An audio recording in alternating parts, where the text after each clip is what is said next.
Assalamualaikum warahmatullahi wabarakatuh. Nama Ilmaliani Nursolih, NIM 181420085, kelas PBS 4C. Saya akan menjawab pertanyaan UTS dari MK Manajemen Pengawasan Bank dan Lembaga Keuangan Syariah.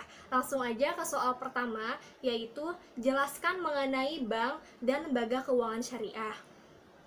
Bank ialah badan usaha yang menghimpun dana atau menyalurkan dana, atau bahkan kedua-duanya, yaitu menghimpun dana dan menyalurkan dana.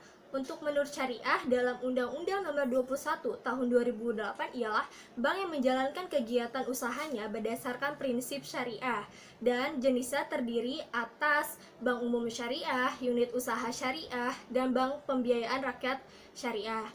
Dan untuk yang lembaga keuangan syariah, menurut DSN, ialah lembaga keuangan yang mengeluarkan produk keuangan syariah dan yang mendapatkan izin operasional sebagai lembaga keuangan syariah. Soal nomor 2 ialah jelaskan peran bank sentral terhadap pemerintah.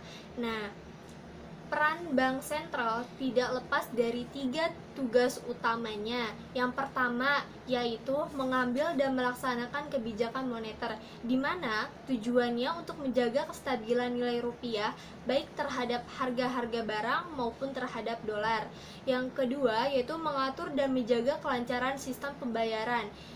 BI mengembangkan mekanisme dan pengaturan untuk mengurangi resiko dalam sistem pembayaran yang cenderung semakin meningkat, antara lain dengan menerapkan sistem pembayaran yang bersifat real time. Yang ketiga yaitu menjaga stabilitas sistem keuangan. Nah, selain 3 tugas utama tersebut, ada lagi peran terhadap pemerintah, yaitu yang pertama sebagai pemegang kas negara, di mana BI memiliki tugas untuk mengelola keluar masuknya anggaran sehingga akan berkaitan dengan memberikan pendapat dan pertimbangan kepada pemerintah mengenai RAPBN.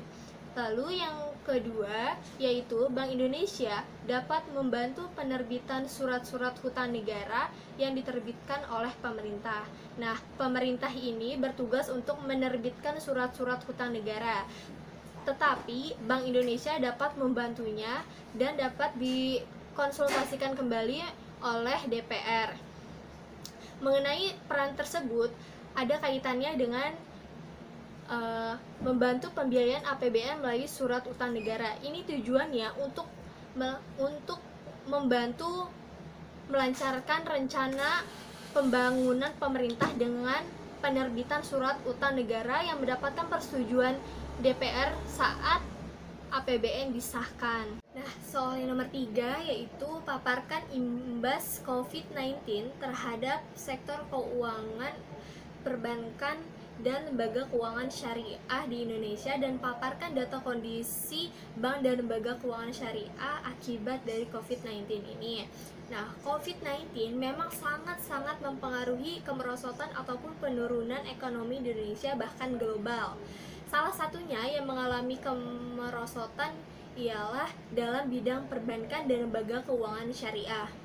Karena berkurangnya kegiatan pinjaman ataupun kredit terhadap nasabahnya, tetapi bank harus tetap mengeluarkan pembiayaan untuk para pegawai banknya. Nah, untuk yang data kondisinya, besarnya sentimen negatif terkait penyebaran virus COVID-19 terhadap perkembangan di Indonesia mempengaruhi kinerja sektor jasa keuangan domestik, khususnya di pasar keuangan, baik pasar saham maupun SBN.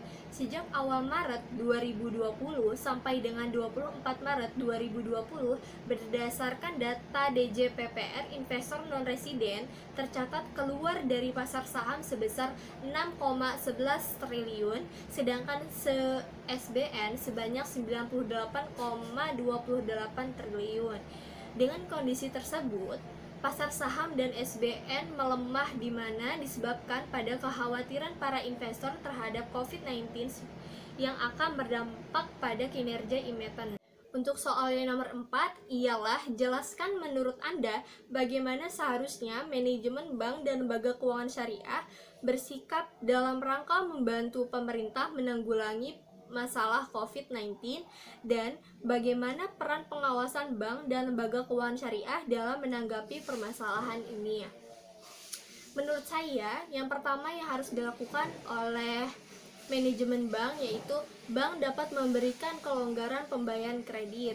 Yang kedua yaitu mengurangi jam operasional, dan untuk tetap melakukan kegiatan seperti biasanya, para nasabah ini ketika datang ke bank, yang pertama dilakukan yaitu pengecekan suhu tubuh. Yang kedua yaitu harus menggunakan antiseptik yang telah disediakan oleh bank. Dan untuk nasabah yang melakukan transaksi untuk membayar kredit, menabung, atau transfer dengan minimal